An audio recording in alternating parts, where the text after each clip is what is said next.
अष्टम स्कंद में परीक्षित ने श्री सुखदेव जी से प्रश्न किया कि हे प्रभु, अष्टम स्कंद में प्रभु ने क्या क्या लीलाएं की। तो बताते हैं श्री सुखदेव जी महाराज की एक मनवंतर में प्रभु ने गज से ग्रसित गजराज को उसके बंधन से मुक्त करके अपने भक्त की भक्ति का चरितार्थ किया, एक सुंदर उदाहरण प्रस्तुत किया और अपने भक्त को भय से मुक्त किया। बोले प्रभु, ये गज और ग्राह की कैसी कथा है, जरा मुझे श्रवण कराइए।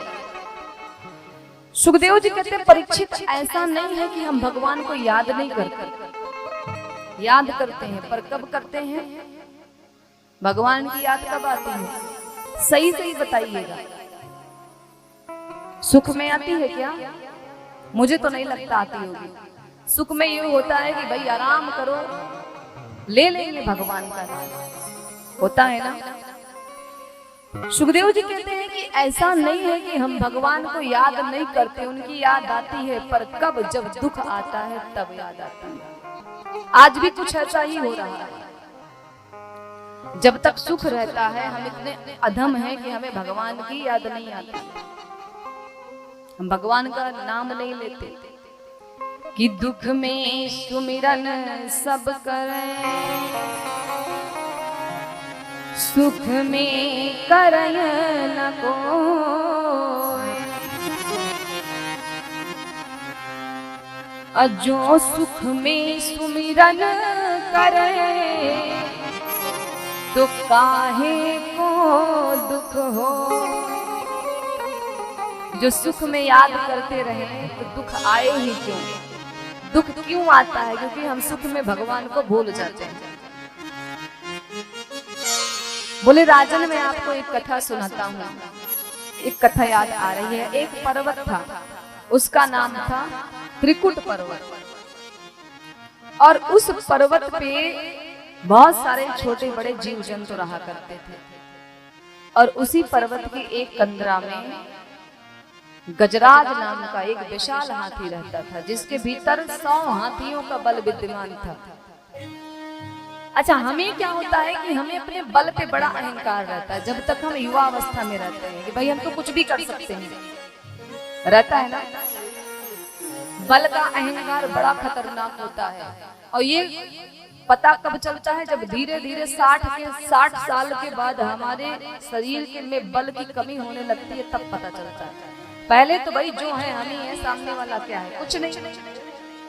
तो ये जो गजराज जी महाराज हैं, ये भी बहुत अहंकारी हैं। इनको अपने अंदर जो 100 हाथियों का बल है, उस पे बड़ा अहंकार है। अब गजराज जी महाराज की 50 पत्नियां हैं, अर्थात 50 हथनियां हैं इनकी पत्नी, 150 इनके पुत्र हैं। पहला तो भाई इनके अंदर ताकत बड़ी, दूसरा परिवार भी बड़ा विशाल कि अगर किसी के ऊपर आक्रमण कर दें तो पराजित नहीं हो सकते, विजयी ही होकर लौटेंगे। इसका भी अहंकार हो गया। एक दिन क्या हुआ कि पूरे परिवार के मन में इच्छा हुई कि चलो भाई आज कहीं चल के जल क्रीड़ा करते हैं, जल में खेलते हैं। और आपने देखा होगा, अगर आपके यहाँ हाथी आता होगा, हाथियों को जल से बड़ा प्रेम होता है, सूंड में भर भर के फुहार मारते हैं, ऐसा होता है ना। आपने शायद दर्शन किया होगा, हाथियों को जल से बड़ा प्रेम। तो बोले चलो जल में किसी सरोवर में चला जाए और चल के सुंदर जल क्रीड़ा की जाए। तो गजराज अपने पूरे परिवार के साथ निकले, दल बल के साथ। अब जब निकले तो जितने भी छोटे बड़े जीव थे, गजराज महाराज की जय हो जय हो जय हो, और बड़े अहंकार से, ठीक है मेरी जय जय करते रहोगे तो तुम्हें कोई खतरा नहीं होगा, ये मेरी गारंटी है। आपको कोई खतरा नहीं होगा, इसकी गारंटी मैं कहां से ले सकती हूँ? ये तो आपके कर्म निर्धारित करते हैं ना। पर उसको अहंकार है, वो बोला कि भाई मेरा नाम लेते रहो, जय जयकार करते रहो, सुरक्षित रहो। एक सुंदर सा सरोवर था, गर्मी बहुत थी। गजराज अपने पूरे परिवार के साथ गया और उस सरोवर में जाके जल क्रीड़ा करने लगा, स्नान करने लगे। हाथियों का स्वभाव होता है, सूंड में जल भरते हैं, भर भर के एक दूसरे के ऊपर जल वर्षा करने लगे। अब जल क्रीड़ा में इतना मगन हुआ पूरा परिवार और ये गजराज महाराज की कब ये जल क्रीड़ा करते करते उस सरोवर के मध्य में चले गए, इनको पता ही नहीं चला। कब ये जल क्रीड़ा करते करते उस सरोवर के बीच में चले गए, ये नहीं जान पाए। और जब सरोवर के बीच में गए तो उसी जल में रहता था एक ग्राह। ग्राह समझते हैं आप लोग? मगरमच्छ रहते हैं ना पानी में, उसी में था एक मगरमच्छ भाई। अब जब अगर मगरमच्छ को आपकी टांग मिल जाए तो छोड़ेगा आपको भाई? उसको तो भोजन मिल गया ना, उसका तो दिन बन गया। जैसे हम हैं, समाज में कुछ लोग होते हैं कि जिस दिन उनको नॉनवेज मिल जाए तो समझ लो उनको अमृत मिल गया। आज उसको भी मिल गया। क्या बोले? वृंदावन में आज ग्राह को जो हाथी का पैर मिला ना तो ग्राह ने पकड़ लिया झट से मुंह खोल के। अब हाथी इतने अहंकार में है, उसने जब ग्राह ने पैर पकड़ा तो हाथी को पता चला कि मेरा पैर कोई जीव पकड़ रहा है। लेकिन उसने सोचा भाई मेरे अंदर तो 10,000 हाथियों का बल है, अगर मेरा पैर पकड़ भी रहा है तो छोटा मोटा जीव होगा, झटक के निकल जाऊंगा। विचार कर रहा है। अब जैसे जैसे वो जल क्रीड़ा कर रहा है, जैसे जैसे विलंब कर रहा है, वैसे वैसे ग्राह की पकड़ और तेज होती जा रही है, ग्राह और ज्यादा जकड़ता जा रहा है। गजराज की चिंता नहीं हुई, चलो ठीक है छोटा मोटा जीव होगा, निकल जाऊंगा। उसके बाद में क्या हुआ कि जब काफी समय बीत गया तब ग्राह ने अपने बल का परिचय दिया। जब उसकी पकड़ पूरी दृढ़ हो गई, जब पकड़ पाया जोरदार, तो अपने बल का परिचय दिया। उस मगरमच्छ ने लगा खींचने गजराज को जल के भीतर। अब गजराज जान गए कि भाई ये तो बहुत बड़ी भूल हो गई, लगता है ये कोई विशाल जानवर है जल का। गजराज ने भी अपने बल का परिचय दिया। मगरमच्छ ने खींचा, ले गया बीच में। अच्छा मुझे लेके जाओगे, मेरे अंदर इतना बल है, वो ले गया। अब गजराज ने जब अपने बल का परिचय दिया तो मगरमच्छ को खींचते हुए ले आए किनारे पर। दोनों में युद्ध शुरू हुआ। लेकिन जो मगरमच्छ है वो जल का जीव है, उसको तो ताकत मिल रही है, और हाथी उसको जल में खाने को क्या मिलेगा? पानी पी के आप कब तक जिंदा रह सकते हैं बताइए? एक दिन व्रत रहो, भोजन नहीं मिलता तो हमारी हालत खराब हो जाती है। एकादशी का एक दिन व्रत रखो, अब कुछ व्रत होता है निर्जला व्रत, निर्जला व्रत रखो, जल भोजन ना मिले तो लगता है भाई दुनिया ही वीरानी हो गई। युद्ध शुरू हुआ। हाथी ने ताकत लगाई, मगर को खींचकर किनारे तक ले आया, परंतु जब मगर ने ताकत लगाई तो फिर से हाथी को खींच के बीच में ले जाकर खड़ा कर दिया। अब युद्ध चला। यह युद्ध बरसों तक चलता रहा कि कभी मगरमच्छ खींचता हाथी को, कभी हाथी खींचता मगरमच्छ को। बरसों तक चलता रहा। दोनों एक दूसरे से युद्ध कर रहे हैं। धीरे धीरे हाथी की शक्ति क्षीण होने लगी। हाथी कमजोर पड़ने लगा और मगरमच्छ के ऊपर कोई फर्क नहीं। जब हाथी कमजोर पड़ने लगा, उसको लगा कि अब मैं अकेला इस मगरमच्छ का सामना नहीं कर पाऊंगा, तो हाथी ने आवाज लगाई परिवार को, पत्नी बच्चों को, अरे जरा सुनो, थोड़ा सूंड से सहायता करो। तो सारे हाथियों ने एक दूसरे के सूंड में सूंड को फंसा करके गजराज को जल से बाहर खींचने का प्रयास करने लगे। लेकिन मगरमच्छ की पकड़ जोरदार हो गई थी। मगरमच्छ खींचता ले गया अंदर तक। कुछ दिन तक परिवार ने बाहर निकालने की कोशिश की हाथी को, लेकिन जब पता चला कि अब ये बचने वाले नहीं हैं, अब तो दो में से कोई एक हो ही जाए, या तो ये बाहर ही आ जाएं और या तो ये अंदर ही चले जाएं। हमारी आपकी भी स्थिति यही है। जब हम वृद्ध होते हैं ना, ज्यादा रोग हमें घेरता है ना, तो हमारे भी बच्चे सोचते हैं कि भाई हे भगवान, या तो इनको ऊपर बुला लो या तो इनको स्वस्थ कर दो। आज हाथी के साथ भी यही हो रहा है। तो सबसे पहले साथ किसने छोड़ा? पत्नियों ने छोड़ा साथ। पत्नियां जब जान गई कि अब ये बचने वाले नहीं, इनके चक्कर में हम भी मारी जाएंगी, तो क्या किया, धीरे से अपनी सूंड को हटाया और चलने लगी। गजराज चिल्लाया कि अरे कहाँ जाती हो, तुम्हारे लिए मैंने क्या क्या नहीं किया। स्वयं को कष्ट दे करके भी तुमको कभी कष्ट का आभास नहीं होने दिया, और आज जब मेरे ऊपर कष्ट आया तो मेरी पत्नी होते हुए तुम मुझे छोड़ के जा रही हो। पत्नियों ने कहा भैया साल भर से युद्ध चल रहा है और साल भर से कोई निर्णय नहीं हो रहा है, या तो महाराज आप बाहर आ जाओ या तो आप अंदर ही चले जाओ, आपके चक्कर में अब हम और समय बर्बाद नहीं कर सकती। इतना कह के चली गई। बच्चे फिर भी कुछ दिन तक साथ रहे।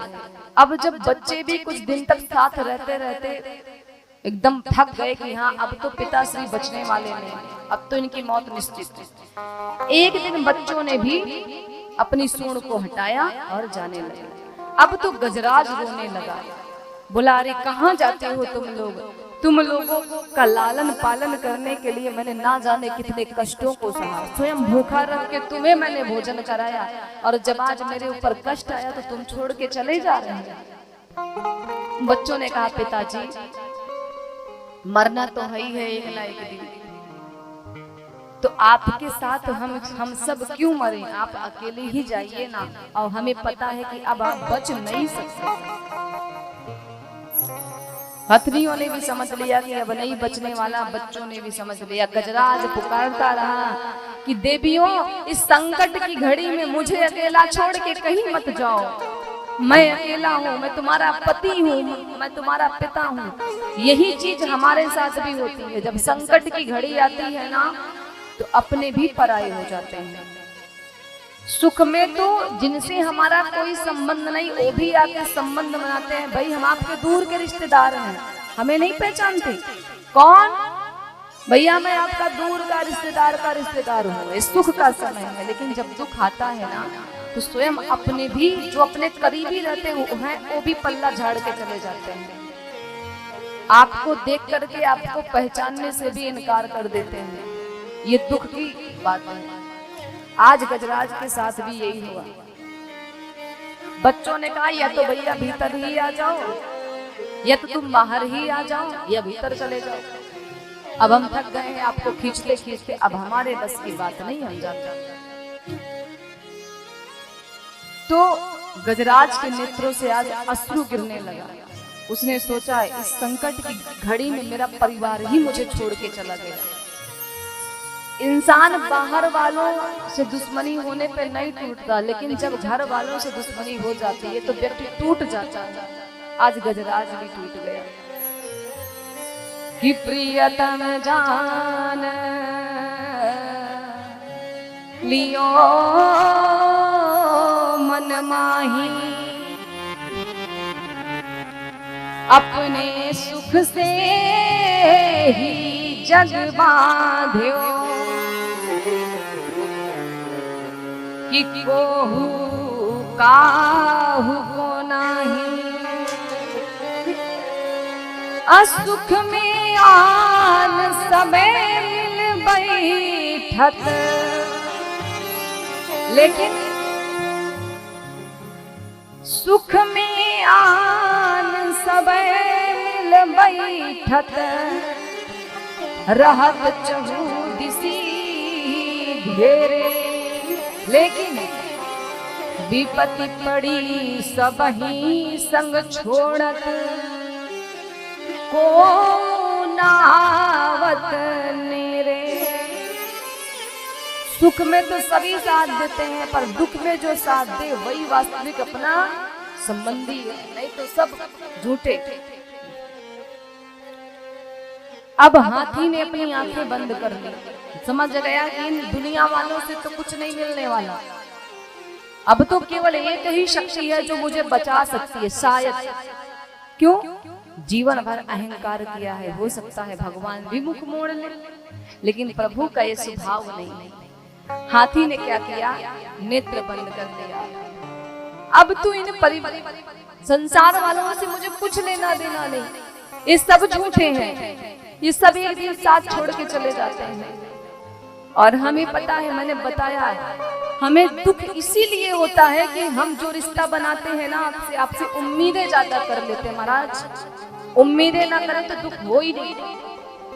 गजराज को भी बड़ी उम्मीदें थी अपने रिश्तों में, पत्नी है, बेटा है, ये मेरी रक्षा जरूर करेगा, लेकिन किसी ने नहीं किया नहीं।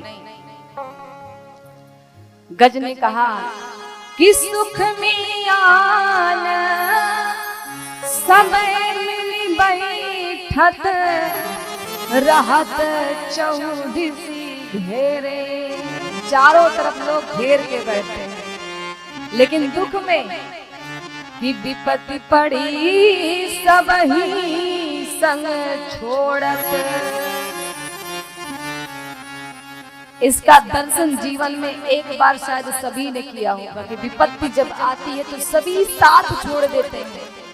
किया है ना कि विपत्ति पड़ी सब ही संग छोड़त को नावत नेरे। मैं नहीं कहती कि जब मेरे ऊपर विपत्ति आए तो आप धन लेकर के खड़े रहो। मैं नहीं कहती कि आप किसी प्रकार से मेरी सेवा करो। अरे केवल आप इतना कह दो कि चिंता मत कर, मैं हूं ना तेरे साथ। आधी विपत्ति तो केवल इतना कहने से ही मनुष्य की दूर हो जाती है, लेकिन मनुष्य इतना स्वार्थी है कि विपत्ति में पास नहीं आता और संपत्ति में आपको घेर के बैठता है। यही संसार का वास्तविक सत्य है। आज गजराज ने अपनी आंखों को बंद कर लिया। हे नाथ, अब मेरा मन इस संसार से हट गया। क्यों संसार ने मुझे आज धोखा दे दिया, पर मुझे पता है आप धोखा नहीं दोगे। नेत्र बंद कर लिया और लगा स्तुति करने। आज गजराज किसी का नाम नहीं ले रहा, किसी भी देवी देवता का नाम नहीं ले रहा, स्तुति कर रहा है। आकाश में सारे देवता खड़े हैं कि गजराज एक बार मेरा नाम ले और मैं झट से जाऊं इसको मुक्त कर दूं। शिव जी खड़े हैं त्रिशूल लेकर के, हे गजराज एक बार तू मेरा नाम ले ले, मैं इस त्रिशूल से उस ग्रह को समाप्त कर दूंगा। इंद्र वज्र लेकर के खड़े हैं, हे गजराज एक बार स्तुति में मेरा नाम तो ले, मैं तुझे मुक्त करूंगा। पर गजराज किसी का नाम नहीं लेता, केवल स्तुति कर रहा है। गजराज कहता है, जिसने सारी सृष्टि को बनाया, मेरे अंदर जिसने हंसने बोलने चलने फिरने की क्षमता दी, वही ब्रह्म आकर के मेरी रक्षा करे। जिसने पूरे संसार को बनाया, जिसकी कृपा विलासिता से ही पूरा संसार चलता है, जिसने 84 लाख योनियों को बनाया, वही आकर के आज मेरी रक्षा करे। मैं संकट में हूँ, मेरी रक्षा करे, मेरी रक्षा करे। किसी देवता का नाम नहीं लेते। नारायण भी देख रहे हैं।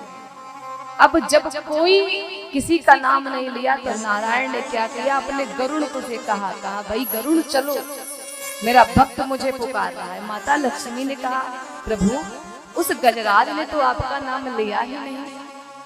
भगवान ने बड़ा सुंदर उत्तर दिया, हम 10 लोग बैठे हैं और आपको कुछ कहना है और सब आपकी प्रतीक्षा कर रहे हैं, और एक उसमें से अलग है। आपने किसी का नाम नहीं लिया और एक उसमें से श्रेष्ठ है सबसे। जब उसके नीचे वालों का नाम नहीं लिया गया तो वो समझ गया कि जो मैं सबसे ऊपर गद्दी पे बैठा हूं तो अब मुझे ही जाना चाहिए। भगवान चल पड़े। नारायण ने कहा, गरुड़ गजेंद्र के जीवन में संकट आया है, जल्दी चलो नहीं तो आज भक्त भगवान का संबंध लज्जित हो जाएगा। चलो जल्दी से। अब इधर हाथी को लगा कि मेरे प्राण अब गए तब गए, अब गए तब गए। अब जब हाथी को ऐसा लगने लगा कि लगता है प्रभु नहीं आएंगे, तब उसने अपनी सूंड में एक कमल का पुष्प लिया और कमल का पुष्प लेकर के प्रभु की तरफ मुंह करके प्रभु से कहता है, भगवान गरुड़ को लेकर के उड़े। गजेंद्र के जीवन में संकट आया, गरुड़ जल्दी चलो। गरुड़ के मन में भी अहंकार आया, भगवान को मैं नहीं लेके जाऊंगा तो जा नहीं पाएंगे। भगवान ने उसके अहंकार को समाप्त किया। गजराज ने कमल के पुष्प को लिया और श्री भगवान के चरणों में अर्पित कर दिया। ग्राह गजराज का पैर पकड़ के खींच रहा है। अब अगर एक क्षण की भी विलंब हुई तो गजराज के प्राण नहीं बचेंगे। अब केवल गजराज को ग्राह खींचते खींचते ले गया जल के मध्य में। अब केवल हाथी की सूंड दिख रही है बस, बाकी पूरा शरीर जल के भीतर। फिर भी उस जो वो सूंड दिख रही है ना, उस सूंड में गजराज ने कमल का पुष्प लेकर के भगवान से अर्जी लगाई। उंगली दिख रही है, अगर ठाकुर जी की दृष्टि पड़ी तो उंगली से पकड़ करके ऊपर उठा देंगे, इतना विश्वास रखो। भगवान आए, देखा मेरे भक्त के जीवन में इतना बड़ा संकट, सुदर्शन को आदेश दिया। सुदर्शन गया और ग्राह का शीश काट करके ग्राह को समाप्त किया और गजराज को मुक्त कर दिया। परीक्षित ने प्रश्न किया था, महाराज एक बात बताइए, भगवान तो कृपालु है, इनके हाथ से अगर आशीर्वाद मिले तो भी मनुष्य का कल्याण ही होगा, और इनके हाथ से अगर मृत्यु मिले तो भी कल्याण ही होगा। कल्याण तो ग्राह का भी हुआ ना। अब मुझे एक बात बताइए, पुकारा तो गजराज ने था, लेकिन सबसे पहले भगवान ने मुक्ति ग्राह को क्यों दी? सुखदेव ने कहा, हे परीक्षित, भगवान के भगत का जो पैर पकड़ ले, भगवान अपने भगत से पहले अपने भगत के पैर पकड़ने वाले को मुक्त करते हैं। इसलिए आज ग्राह को पहले मुक्त कर दिया। इसके बाद में पहले ग्राह का शरीर छूटा, गजराज ने खूब भगवान की स्तुति की। इसके बाद में गजराज का शरीर छूटा। परीक्षित ने पूछा, ये थे कौन जिन्होंने इस तरह से दुख पाया? तो बताते हैं कि ये जो गज और ग्राह थे ना, ये दोनों श्रापित थे। इन दोनों को पूर्व जन्म में श्राप मिला था। प्रभु ये थे कौन पूर्व जन्म में? तो बोलते हैं कि एक तो इंद्रदुम्न नाम का राजा था, जो एकांत वन में बैठ करके भगवान का भजन कर रहा था। ऋषि अगस्त आए और राजा इंद्रदुम्न ने उन्हें प्रणाम नहीं किया, क्रोधित हो गए। बहुत बड़े भगत बनते हो, ऋषियों का सम्मान नहीं करते, जाओ श्राप देता हूं। राजा ने श्राप दिया और कहा कि जाओ श्राप देता हूं, हाथी बन जाओ। हाथी की तरह बैठे हो ना, ऋषि मुनि आते हैं, उनको तुम दंडवत प्रणाम नहीं करते, साष्टांग नहीं करते। इंद्रदुम्न महाराज को ऋषि अगस्त ने श्राप दे दिया कि जाओ हाथी की तरह बैठे हो, हाथी हो जाओ। बन गए हाथी। अब ये ग्राह कौन था प्रभु? तो बताए कि ये ग्राह पूर्व जन्म में हूहू नाम का गंधर्व था। गंधर्वों का कार्य होता है देवताओं को हंसना और हंसाना। एक बार क्या था कि देवल मुनि स्नान कर रहे थे सरोवर में। हूहू नाम का गंधर्व था। गंधर्वों का नाम भी हूहू हा हुआ करता था। उसने क्या किया कि उसने मगरमच्छ का रूप बनाया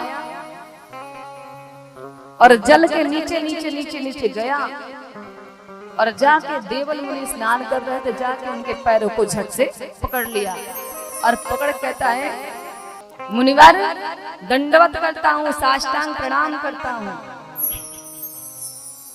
ऋषिवर को क्रोध आ गया। ऋषिवर ने कहा, मैं स्नान कर रहा था और तू चुपके से जल के भीतर से आया, मेरे पैर को पकड़ करके मुझे भयभीत कर दिया। मैं तो भयभीत हो गया कि ना जाने कौन सा जीव आके पकड़ लिया, और तू कहता है ऋषिवर दंडवत करता हूँ। ध्यान दीजिए, चरण छूने का भी एक सही समय होता है। चरण छूने के लिए भी एक सही समय होता है। समय को देख करके ही चरण छुइए, और वो परिस्थिति पे निर्भर करता है कि आप जो ये चरण छू रहे हैं उसके बदले में आपको आशीर्वाद मिलेगा कि श्राप मिलेगा। ऋषिवर ने श्राप दे दिया। कहा मगरमच्छों की तरह जल के भीतर से आकर के मेरे चरण को पकड़ता है, जा श्राप देता हूं कि तू मगरमच्छ ही हो जा। वो क्या हुआ, हुहू नाम का जो गंधर्व था वो मगरमच्छ।